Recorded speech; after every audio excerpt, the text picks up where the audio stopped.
Well, we're here with Dr. Rinaldi. Dr. Rinaldi, a podiatrist in the Brooklyn area. Is that right, Dr. Rinaldi? That's correct. Brooklyn, New York.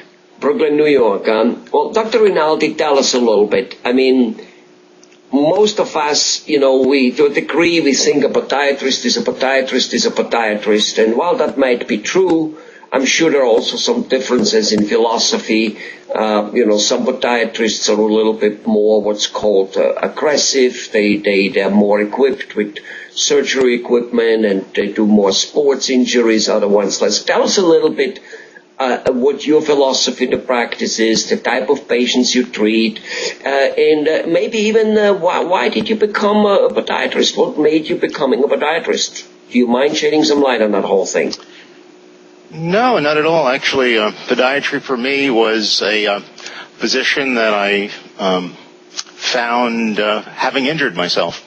I was a baseball player in college, had a terrible sprained ankle, put me out for about 6 months. I was redshirted and saw a local podiatrist who actively treated me very successfully. I was able to get back to the team, and it kind of created a little spark. When I realized I wasn't going to sign a big contract with the Dodgers, I decided to concentrate on my studies a little bit and applied to podiatry college. Regarding your other question, what really separates podiatrists in general is the education level that the podiatrist undertakes probably following the podiatry degree. All podiatrists go through either a Bachelor of Science or a Bachelor of Arts program. They graduate from podiatry school with 4 years of training. But then it's usually the additional training that separates what a podiatrist does, because it also separates how they specialize. In my particular case, I was lucky enough to do a 3-year surgical residence in podiatry and podiatric medicine. So my practice originally was surgically and medically oriented, and then began to evolve in terms of some of the biomechanics of podiatry, the orthopedic needs of patients who are in need of foot problems. Practices in a podiatry setting really are, so varied in terms of the population. My practice, I practice in a very nice community in Dyker Heights, Brooklyn, New York, very close to the Verrazano Bridge. And we have a blue-collar population, and our average age runs from about 3 years old to whatever. Our mornings are usually packed with our senior citizens. Our afternoons are usually packed with our teachers and school children, and our evenings are our blue-collar workers that will come off the train, off the buses, those that are coming in from Wall Street. And the problems are so varied. We'll treat things such as a simple flat foot, where a patient comes in and suddenly has a problem with their ability to bear weight on their foot. We'll treat certain deformities such as hammer toes and bunions. We'll treat injuries for the athlete that comes in, the weekend athlete. We see a lot of this with a lot of our female patients who decide to go out on a jogging program or run along with, their spouses or their boyfriends or their girlfriends. And we'll treat things like ankle sprains and Achilles tendonitis, plantar fasciitis, which is probably one of the biggest problems associated with a podiatry practice in our patient population pool, those who have heel spurs and things of that nature. Just for 1 second, I'm sure we're going to go a little bit more into that, but just for 1 second, to tell us what is plantar fasciitis actually about. Just give us a layman's definition, if you don't mind. Yeah, quite simply, as I explain it to my patients, there are 3 bands on the bottom of the foot. If you put those bands on the heel area and extend them almost as if they're rubber bands to the metatarsals, all on the bottom, all underneath the foot, that's called the fascia, Fascia. And most times when a patient gets up in the morning and has pain, or gets up from a period of rest, whether sitting in a chair or driving for a long period of times, and gets out of that chair and starts to have discomfort, that's usually a fascial pain. Naturally, we must be careful because it can mimic other things, but most commonly that's a fasciitis. Okay, good. Well, if you don't mind, thanks for explaining that. Let's go, continue telling us some of these things you interesting enough, as you were posing the question, it's important that people recognize that a podiatrist is skilled in many, many disciplines. Obviously, the foot is connected to the rest of the body, so we're involved with the circulation of the foot.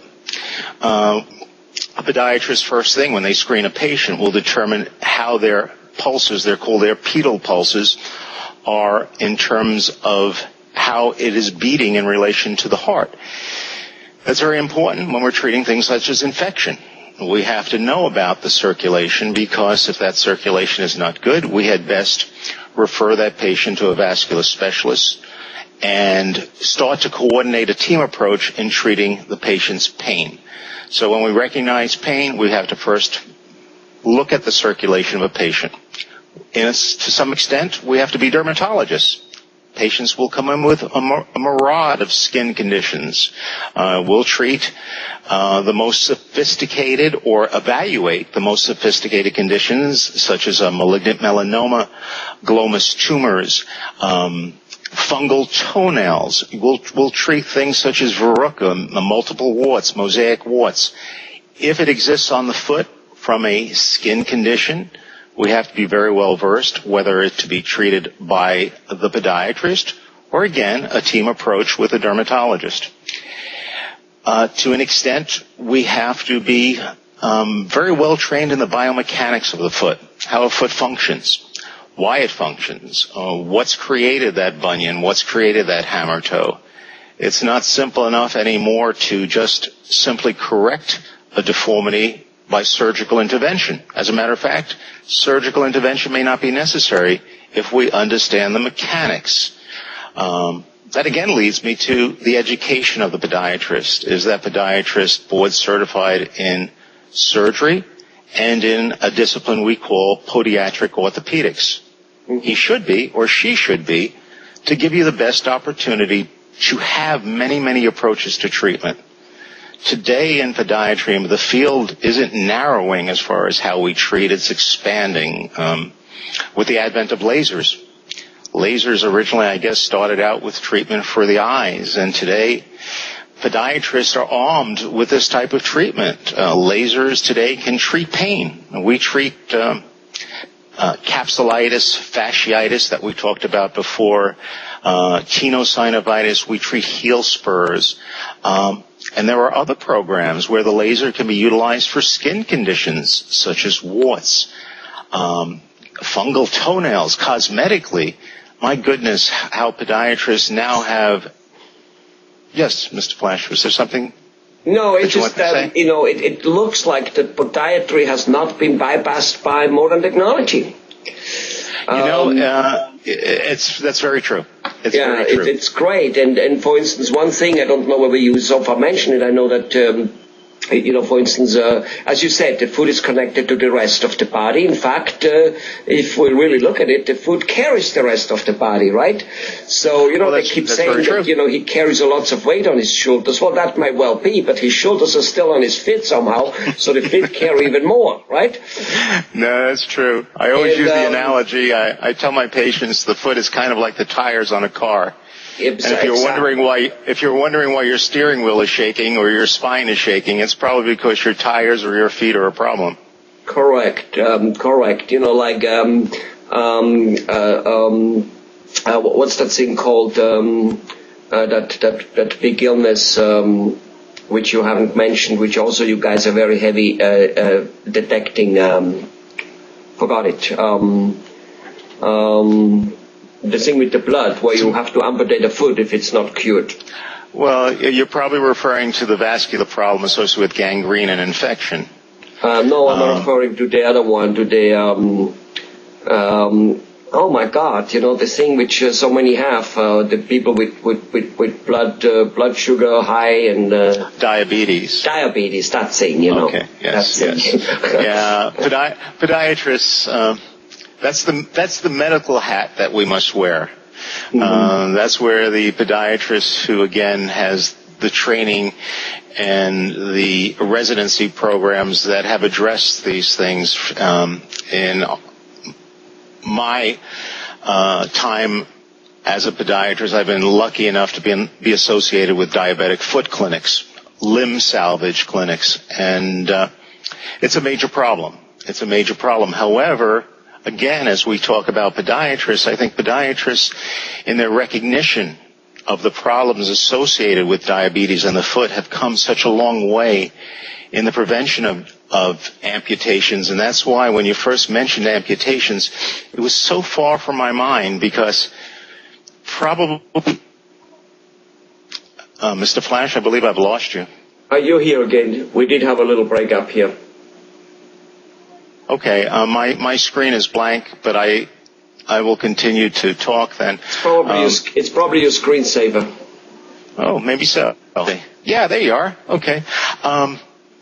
In our practice today, there doesn't come a day when we will treat a patient that would have had a potential terrible problem years ago, but now we're able to control, again, with new technology, with different antibiotics, and that team approach with your vascular and infectious disease specialists buddying up with us in a hospital or office setting. Well, wonderful. Dr. Rinaldi, that was very, very enlightening. It's nice to know that it's important to know, I think, they're all the food places. I mean, we all know that, if you shoot yourself in the toe and don't have a toe, I mean, it's a little tiny thing, but it's very, very powerful in the whole body, the way you walk and what everything happens. It's good to know that there is treatments out there, and that modern science has not bypassed that area. And very interesting story on how you became a podiatrist, kind of like, you became a believer, and that's wonderful. We'll talk more about it. Thanks a lot, Dr. Rinaldi.